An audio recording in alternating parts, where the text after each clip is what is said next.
안녕하세요. 깡깡크리틱의 수입필드입니다.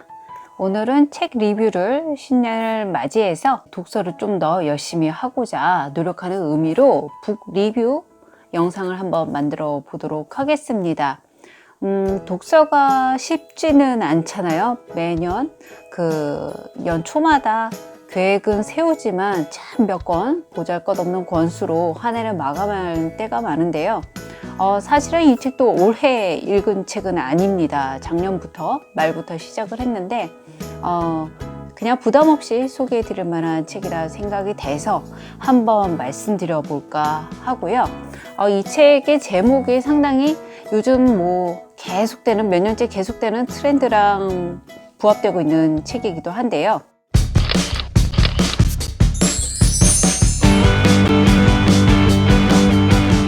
지쳤거나 좋아하는 게 없거나 입니다.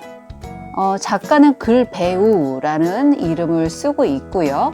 강한별이라는 출판사에서 나왔습니다. 보통 연말에 많이 지치기도 하는데 이런 책으로 한 해를 산 나에게 좀 위로를 해줘도 되겠다 싶어서 한번 들었던 책이고요. 책이 두껍지 않습니다. 그래서 가지고 다니기에 가볍게 읽을 수 있는 책이고요.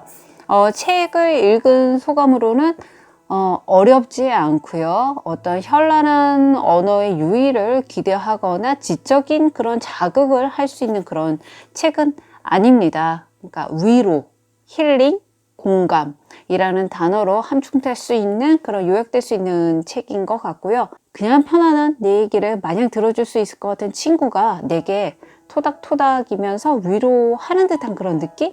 어렵지 않은 언어로 위로받는 그런 느낌이 들었습니다. 한번 책을 읽어보도록 하겠습니다. 약간 이렇게 편집이 무슨 시집을 읽는 듯한 그런 느낌도 들고요. 갑자기 산문이 나오기도 하고요. 조금 구성은 다이나믹합니다. 제목이 마음이 외롭고 공허해지는 순간. 모든 사람에게 사랑받으려 할 때, 많은 사람에게 사랑받으려고 할 때, 말하지 않고서 누군가 내 마음을 알아주기 바랄 때. 끝입니다. 마음이 외롭고 공허해지는 순간이 세 가지 경우로 나와 있는데 맨 마지막 문장이 조금 마음에 와닿습니다. 사람들은 누군가 내가 말하지 않아도 알아주길 바라는 그런 진짜 판타지에 기대 심리를 가지고 있을 때가 있잖아요. 말하지 않으면 모르는데 그때 마음이 외롭고 공허해지죠. 뭔가를 더 바라게 되는 상황 말이죠. 이 사람에 대해서 한번 알아볼까요? 글배우라는 작가에 대해서. 나의 꿈은 광고회사 카피라이터였다. 공모전에 100번이 넘게 떨어졌다. 당시 28살의 현실을 바라보면 안 되는 공모전에서 벗어나 취업을 준비해야 했다. 나는 당시에 글쓰기에 소질이 없다는 말을 귀에 딱지가 앉을 정도로 들었다. 그러나 공모전에 계속 도전하여 결국 한 번이 되었다. 인생은 한 번이지만 행복은 셀 수 없기를. 이라는 카피였다. 그러나 그 한 번으로 현실은 아무것도 바뀌지 않았다. 남들이 보기에는 나는 여전히 취업이 불투명했고 공모전에 모든 시간을 낭비하고 있는 가난한 대학생이었다. 하지만 내 생각은 달랐다. 나는 몇 년간 공모전을 통해 내가 글쓰기를 할 때 어떤 모습이 되고 어떤 감정을 느끼며 얼마나 집중이 되고 좋은지 알았으니까. 어느 날 나는 글을 적어 인터넷에 올렸다. 그때의 내 마음을 담아. 우리가 신호등을 기다릴 수 있는 이유는 곧 바뀔 거라는 걸 알기 때문이다. 그러니 힘들어도 조금만 참자. 곧 바뀔 거야. 좋게 신호등처럼. 그리고 그 후에도 계속 내 마음을 담은 글들을 적어서 인터넷에 올렸고 내 글이 당시에 수천 번 공유되고 수많은 곳에서 대학생 시인이라며 인터뷰가 들어오고 대기업에서 큰 돈을 주며 자사 제품의 카피를 써달라는 요청이 들어왔다. 나는 그 일을 했고 후에 아무것도 아닌 지금은 없다 라는 책을 쓰고 베스트셀러 작가가 되며 강연을 수백 회 다니고 후에 내 이름을 건 상담소를 차리게 되었다. 집의 모든 빚도 다 갚을 수 있었다. 사람들은 나에게 인터넷에 글을 올리기를 잘했다라고 하지만 그들은 틀렸다. 나는 편의점에서 아르바이트를 하며 카피라이터를 준비하기 잘한 것일지도 모른다. 그것이 글을 쓴 진짜 시작이었으니까. 남들 기준에서 안 좋은 선택이라고 본 것이 가장 좋은 선택이 되었다. 당신의 진짜 시작은 지금이다. 사람들에게 보여주고 싶었다. 내가 옳다는 걸. 꿈을 쫓아도 가난해지지 않는다는 걸. 수많은 실패를 하겠지만 그 실패를 이어가다 보면 결국에 원하는 모습에 가까워진다는 걸 보여주고 싶었다. 정말 위로가 필요했던 그 모든 시간을 지나고 결과가 생기자 모두가 인정해 주었다. 그렇게 하길 잘했다고 했다. 고생했다고 그때 얘기해 주었다. 계속 실패하는 순간에 잘했다고 그 방식이 옳다고 말하는 사람은 없었다. 지금 이 글을 보는 자신만의 길을 열심히 가고 있는 당신에게 당신이 옳다고 말해주고 싶다. 당신은 잘하고 있는 게 맞다. 이 사람의 그 삶의 과정을 녹록하지 않았던 그런 상황에서 끝까지 자신의 꿈을 넘어지면서 쫓아가는 그런 내용을 잘 담고 또 우리에게 위로하는 그런 내용인 것 같습니다. 다음 볼까요? 제목이 상대방에게 자주 서운해지는 이유. 상대방이 정말 문제가 있는 사람이거나 내가 바라는 게 많은 사람이어서 그렇습니다. 정말 문제가 있는 사람인 것 같으면 그만 만나는 게 제일 좋을 수 있습니다. 그러나 내가 바라는 게 많은 사람이라면 내가 바뀌어야지 좋은 사람과 함께 할 수 있습니다. 내가 바라는 게 많을수록 상대에게 자주 서운합니다. 하나 확실한 건 상대가 지금 내 짜증을 받아줘도 나의 서운함은 앞으로 계속될 것입니다. 나는 어떤 사람이고 어떤 사람이 되고 싶은가요? 자, 이게 상대를 존중한다는 게 부부관계도 그런 것 같아요. 자주 서운해지고 자주 싸우게 되죠. 그러다가 왜 결혼했나 싶은 생각도 자주 들죠.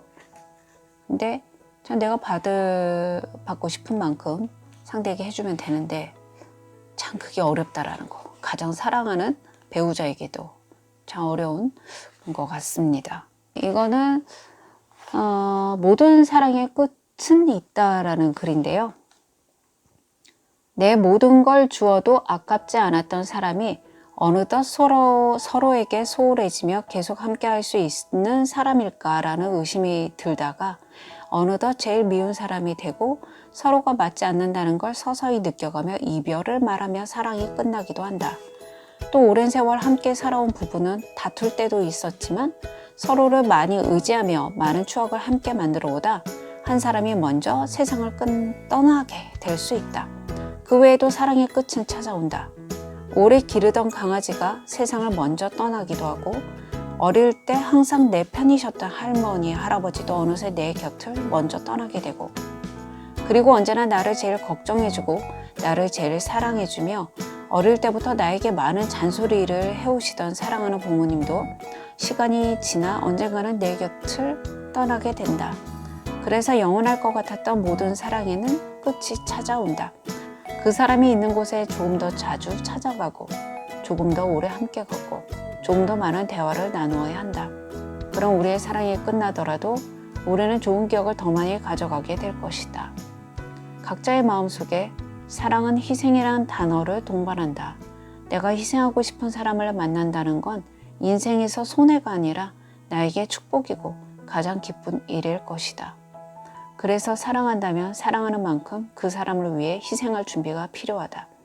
나중에 당신의 사랑이 덜 슬프게 그리고 더 아름답고 좋은 추억으로 끝나기 위해. 이별은 슬프지만 이별 후에는 더 가슴 아프다. 이별은 슬프지만 이별 후에는 더 가슴 아프다. 그쵸? 이별 해보신 분들은 아시죠? 후회가 되돌릴 수 있는 기회가 없다라는 거 제일 힘든 것 같습니다. 자, 마지막으로 한번 글을 읽어볼게요. 제목 작가가 될 수 있었던 이유. 내가 작가가 될 수 있었던 이유는 적당한 시점에서 포기할 수 있었기 때문이다. 나는 10년간 태권도 선수 생활을 했지만 허리 디스크에 걸렸다. 수술 후 완치가 되어 운동을 다시 할 수 있었지만 다시 하지 않았다. 주위에선 끈기가 없다고 하고 아깝지 않냐고 했다. 나는 6년간 의류 사업을 했고 마지막 사업은 그럭저럭 잘 되어 더 할 수 있었지만 포기하였다. 주위에선 끈기가 없다고, 한 가지 일을 끈기 있게 못한다고 하였다. 나는 2년간 광고 공모전을 준비하면서 광고회사를 꿈꿨지만 포기하였다.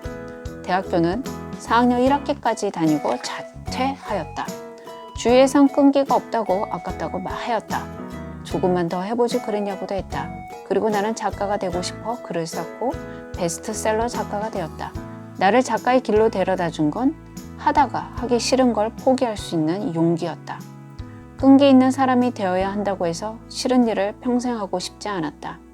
끈기 없는 사람이 되겠다. 차라리 대신 내가 끈기 있게 하고 싶은 일을 끈기 있게 하겠다.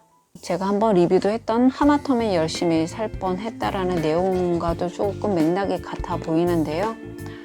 무조건적인 끈기, 인내, 참고 싫은 거를 버티는 그런 키워드가 통하는 세상은 좀 지난 것 같고요. 이제는 정작 내가 열정을 느낄 수 있고 좋아하는 게 뭔가, 그리고 포기할 줄 알고 다음 길로 나아갈 수 있는 그런 선택의 용기도 중요한 그런 내용인 것 같습니다. 그래서 많이 흔들리고 많이 울었던 그런 상황에 처했던 그런 작가, 글 배우였지만 자신의 길을 찾기 위해 끝까지 남의 소리 듣지 않고 나아갈 수 있었던 그런 용기도 느낄 수 있고요. 많이 지치셨나요? 이 책을 한번 읽어보시면 토닥토닥, 딱 그 표현이 맞는 것 같습니다. 그렇게 토닥여 주는 그런 책이 아닌가 싶고요. 가볍게 읽기에 괜찮은 책인 것 같습니다. 자, 올해 첫 번째 북 리뷰였고요. 도움이 되셨으면 좋겠네요. 지금까지 깡깡크리틱의 스윗필드였습니다. 감사합니다.